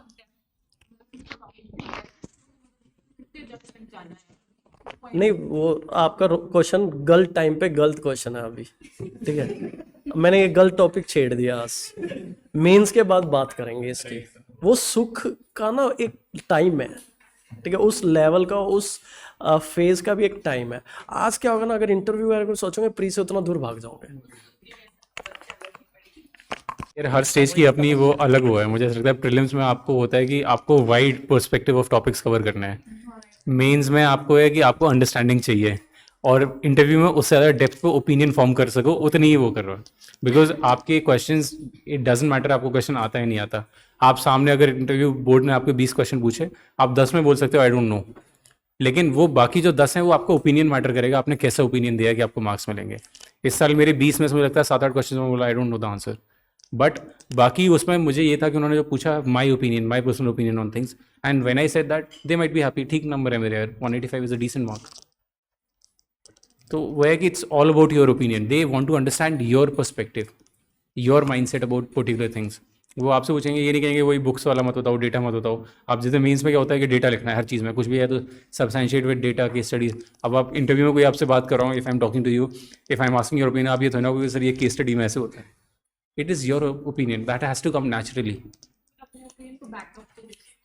मतलब यार इतना टाइम नहीं मिलता, एक क्वेश्चन को आंसर करने के लिए 40 सेकंड होते हैं पर्टिकुलरली। अब आप इसमें या तो आंसर कर सकते हो या बैकअप करने के लिए मतलब it is good if you can do that, but depends on you. Trigger and में आपको ही लेना है, आपको ही वो झेलना है, इंटरव्यू के मार्क्स भी, रिजल्ट भी final, that's up to you. One genuine question like here, ठीक है, आपके बिहाफ पे, if at this level if I am giving any mock and my score is around 70, ठीक है, ये 70 से बिलो चले, 70 ना, जीएस फुल सिलेबस 70, तो how I can utilise this 60 days so that I can target 100 plus? Is it sufficient time? I have to give this attempt or I have to give a break? या 70 से मैं 100, 110, 60 days में जा सकता हूँ? So इस पे क्या कर सकता हूँ? तो अगर 70 आ रहे हैं तो ब्रेक लेने का तो कोई ऑप्शन है ही नहीं। देखो no one is pitch perfect, किसी का प्रिपरेशन में ये नहीं होता कि मैं बिल्कुल 100 मार्क ही मेरा इंटरव्यू क्लियर है, मेरे 120 आने के बाद प्रीलिम्स क्लियर नहीं हुआ या 23 आने के बाद हो गया, तो वो तो किसी का पता नहीं है। तो स्किप करने का तो कोई ऑप्शन है ही नहीं अभी। अगर आपके 70 मार्क्स आ रहे हैं, 70 आ रहे हैं, आपने डिसेंट प्रिपरेशन कर रखी है, now it is about finding the areas जहाँ आपको कम नंबर आ रहे हैं। अब वो एरियाज क्या हो सकते हैं? देखो यूजुअली जो मैंने सब लोगों के अंदर देखा है, that is one thing is over confidence in polity. Everyone, मतलब पॉलिटी आते ही इंसान को लगता है ये तो मेरा है question. That happens with everyone, I am pretty sure that happens with everyone, not just me, everyone. And in that moment itself आप कोई ना कोई एक ऐसी गलती करते हो जो क्वेश्चन आपको आना चाहिए वो गलत कर लेते हो। तो पहली चीज़ वो ओवर कॉन्फिडेंस इन सब सब्जेक्ट्स को आपको हटा रहा है। जहाँ भी आपको ओवर कॉन्फिडेंस फील हो रहा है वहाँ पर थोड़ा नीचे लाना है अपने आप को, हम्बल डाउन करना है और वो बेसिक चीज़ों के ऊपर फोकस करना है। नाउ जो सबसे बड़ी गलतियाँ होती हैं जो लोगों की, that is 2 subject score, science and tech and environment. आप ये 2 सब्जेक्ट्स हैं जो मुझे लगता है सब के सब गलत करके आते हैं। इवेंचुअली आपको वो 70 नंबर से लेके 90, 95 नंबर के लिए ज़्यादा से ज़्यादा 7 से 8 क्वेश्चन सही करना है, और वो 7 से 8 क्वेश्चन आपके इनमें से ही सही हो जाएंगे, बिकॉज आपको वो 2 नंबर नहीं मिल रहा, जो नेगेटिव है उसके साथ भी आपके साथ आ रहा है। तो पर question is 2.66 for you, it's not 2 marks only. वो 7 क्वेश्चन जो आपके गलत हैं, अगर आप उनको सही करोगे 8 क्वेश्चन को, that will fetch you at least 22-23 marks minimum. तो आपके लिए वो 7 से 8 क्वेश्चन की बात है। अब वो 7 से 8 क्वेश्चन लोग usually people tend to miss. What I see is कि जैसे अब एरियाज प्रीलिम्स में, जैसे मैं पर्सनली बताऊं, बहुत सारे लोग स्पेक्ट्रम, हिस्ट्री, मॉडर्न हिस्ट्री के 4 क्वेश्चन आते हैं यार। 4 में से 2 ऐसे आते हैं जो सबको आते हैं और 2 ऐसे आते हैं जो किसी को नहीं आते। It is a fact. मतलब मॉडर्न हिस्ट्री में से 4 क्वेश्चन आएंगे, 2 ऐसे आएंगे जो आप अगर बेसिक अंडरस्टैंडिंग के साथ जाओगे तब भी कराओगे, और 2 ऐसे आएंगे जो आप बिल्कुल नहीं पढ़ के जाओगे तब, मतलब दिन रात पढ़ लेना लेकिन वो क्वेश्चन नहीं कर पाओगे आप। मतलब आई एम सेइंग, या तो आई एम नॉट सेइंग कि बिल्कुल आप वर्ड्स पे जाओगे 2 क्वेश्चन सही आ गए 2 ऐसे, इधर मॉडर्न हिस्ट्री के क्वेश्चन आ जाते हैं जो सब कर लेते हैं या कोई नहीं कर पाता। Now comes ancient history. It is an area जहाँ पे लोग बहुत वो है कि यार डर जाते हैं कि एंशियंट हिस्ट्री बहुत वैसा है। अगर आप ठीक ठाक PYQs करके जा रहे हो, आप एंशियंट हिस्ट्री के क्वेश्चन सबसे ईजिली करोगे। मुझे ऐसा लगता है कि एंशियंट हिस्ट्री के क्वेश्चन सबसे ईजी होते हैं अगर आप थोड़ा भी आपने PYQs किया है। एक आपको मैप पता है कि अच्छा इस टाइम पे ये आया था, इस टाइम पे ये आया था, एक आपको अंडरस्टैंडिंग है। तो ये वो एरियाज हैं जो लोग बहुत फोकस नहीं करते। I still know lot of people जो ancient medieval art and culture पूरी तरीके से छोड़ के जाते हैं। हाँ, एमएक को आप बिल्कुल एकदम से पूरा छोड़ के ही चले जाते हैं। आप उनके अंदर बेसिक अंडरस्टैंडिंग भी लेके जाओगे, आपके 2 से 3 क्वेश्चन आ गए। एंड फिर अगर आप 70 पे ऑलरेडी हो, तो मुझे ये लगता है कि आपको ये नहीं कि आपको बहुत ज़्यादा एफर्ट्स डालने हैं, आपको थोड़े थोड़े एफर्ट्स हर सब्जेक्ट में डालने हैं, थोड़े थोड़े। नॉट आपको ये नहीं करना कि मेरे को दिन रात पूरा घिस के पढ़ाई करनी है तभी मेरा 70 से 100 पहुंचेगा। आप आराम से ले जाओगे। But- one situation जहाँ पे हमारी quality में से 15 out of 12 13 ऐसे सही हो रहे क्वेश्चन, और एक सब्जेक्ट जो है जिसमें से 50% का आपका गलत हो रहा है, 50% सही हो रहा है। तो इन दैट सिचुएशन हमें क्वालिटी वाले एरिया को स्ट्रॉन्ग करना है या फिर वो नहीं यार, दैट वुड बी स्टुपिडिटी अगर आप पॉलिटी के पीछे भागोगे। अगर आप ऐसे में तो आपको मतलब ये है, आपको पता है अगर मेरे पास स्कोप ऑफ इंप्रूवमेंट कहाँ है मेरे पास। अब आपको पता है पॉलिटी में मैं कितनी भी पढ़ाई कर लूंगी, वो भी 12 से 13 क्वेश्चन होगा 15 में से। अगर आप कर दैट इज 20 मतलब 10% तो ह्यूमन एरर है ही यार। मतलब आई फील अगर आप कितना भी पढ़ के जाओगे वो 10% तो वैसे भी गलत होना ही है। You can not rush after that 10% to lose out on the 50% on other paper. आपको 50% भी फोकस करना है। आई रिपीट द डाउट, मतलब बाकियों को भी पता चल जाए।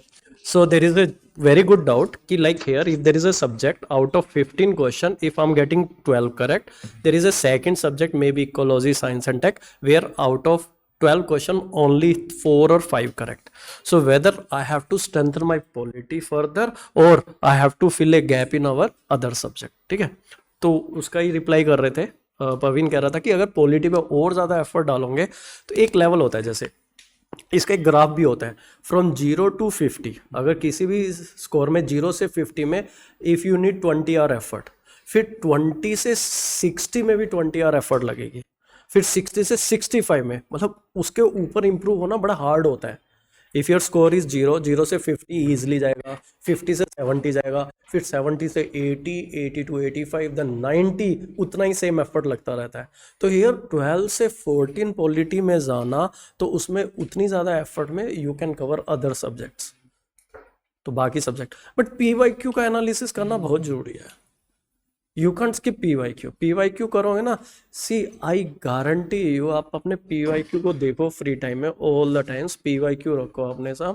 सो then your syllabus is not 100%। फिर आपका सिलेबस 100% नहीं है जो आपको डरा रहा है, आपका सिलेबस 25% रह जाएगा। थीम पकड़ो, you have to target themes. These are the themes, this type of questions come more frequently, this type of the questions are random questions.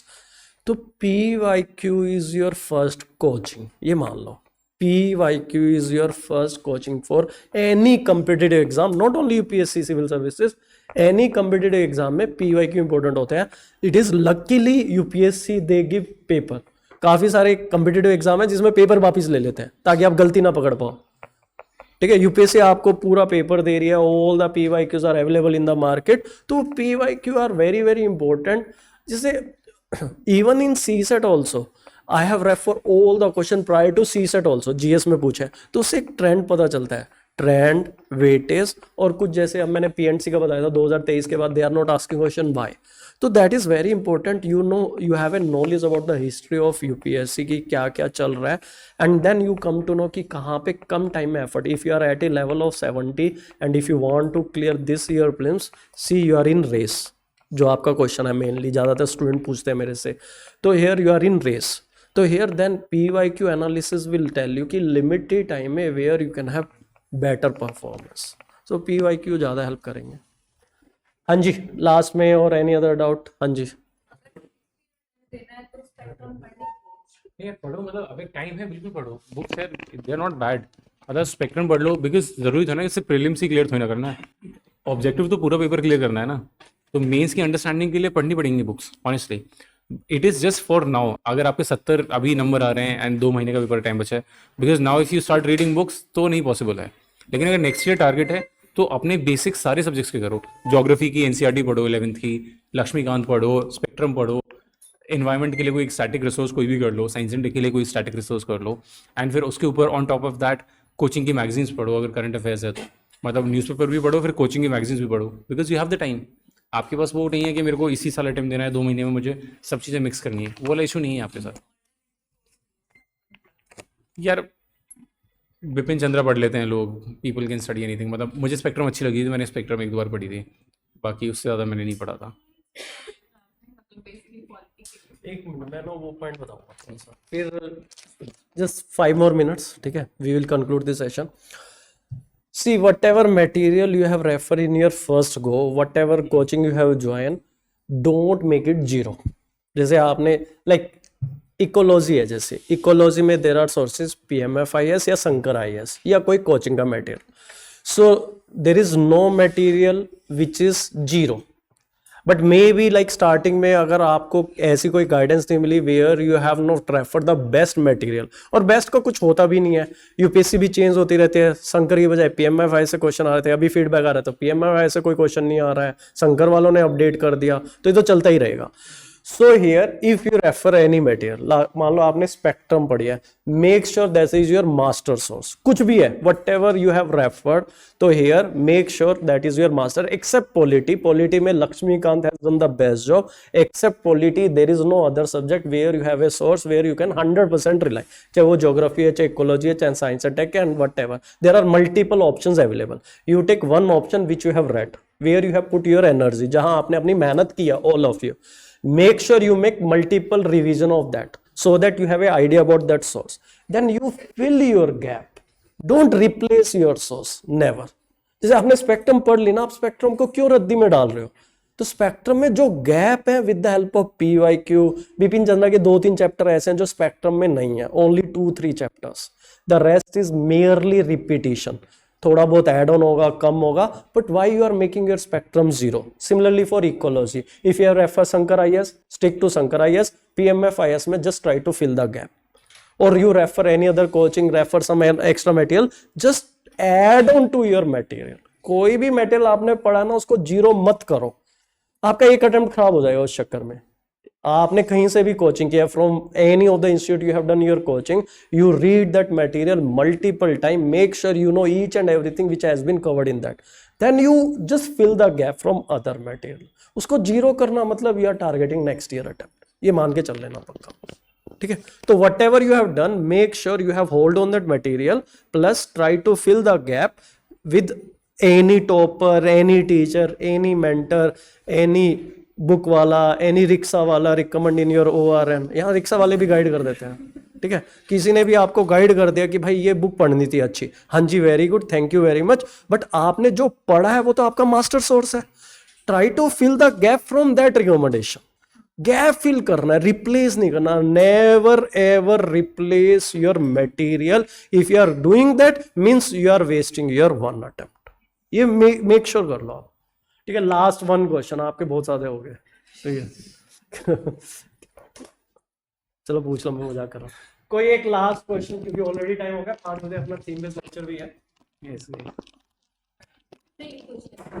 हाँ पूछो। एंशिएंट मिडिवल इंडिया मैंने मतलब तमिलनाडु बोर्ड पढ़ी है, पर मुझे लगता है उससे क्वेश्चन ही नहीं आते। ऐसा नहीं है, आप दोबारा पढ़ लो, 2-3 बेस्ट सोर्स है तमिलनाडु। हाँ, और PYQs कर लो अगर ऐसा लग रहा नहीं आ रहे तो PYQs वगैरह। You people have trust issue, किसी ने बोल दिया ना, एक ने भी बोल दिया ना तमिलनाडु बेकार है, आपने तमिलनाडु की NCERT ना या तमिलनाडु बोर्ड की बुक ना साइड, फिर किसी ने बोल दिया तमिलनाडु बेस्ट है, फिर जाके खोल दो, 2 पेज के चुने उतरती है। एक कोई भी सोच ले लो, उसको ही फॉलो करो यार, I don't think so. Mains के लिए यार पहले से सबसे बड़ा इशू है पेपर कंप्लीट करना। आपको वो 3 घंटे के अंदर 20 क्वेश्चन, टाइमिंग, सब चीज़, वो सबसे बड़ा क्राइसिस है यार। मैंने जो नोट्स बनाए थे वो देवर इंटीग्रेटेड, मेरे नोट्स कभी भी ऐसे नहीं थे कि मैंने प्रीलिम्स से सेपरेट बनाया और मेंस के अलग, मैंने इंटीग्रेटेड नोट्स बनाए थे। उसके बाद मैंने बहुत सारे मॉक्स दिए थे, मैंने पहले मेंस में अपने 47 फुल लेंथ मॉक्स दिए थे between my prelims and my mocks, तो I was writing a mock every alternative day. उस साल मेरा किसी वजह से नहीं रहा बिकॉज मैं वैल्यूडेशन नहीं कर पाया था, लेकिन this year I focus more on substantiation. 50 किस में कमाए थे? ऑप्शन क्या है आपका? ठीक है, वो तो यार हर साल कभी बढ़ता है कभी गिरता है, सोशियोलॉजी के साथ ये। और दूसरा ऐसे मेरे भी कम थे यार, मैं भी आपको सजेस्ट नहीं कर पाऊंगा। आपको कुछ मिले सोर्स मुझे बता देना, ऐसे मेरी रैंक ऐसे की वैसे नीचे रहेगी, वरना ऐसे होता तो और भी अच्छी हो जाती। आई स्कोर्ड 86 इन ऐसे, तो they are very low, very. हाँ वही तो। ठीक है जी। ओके ओके स्टूडेंट्स, हाँ, thank you thank you Parveen.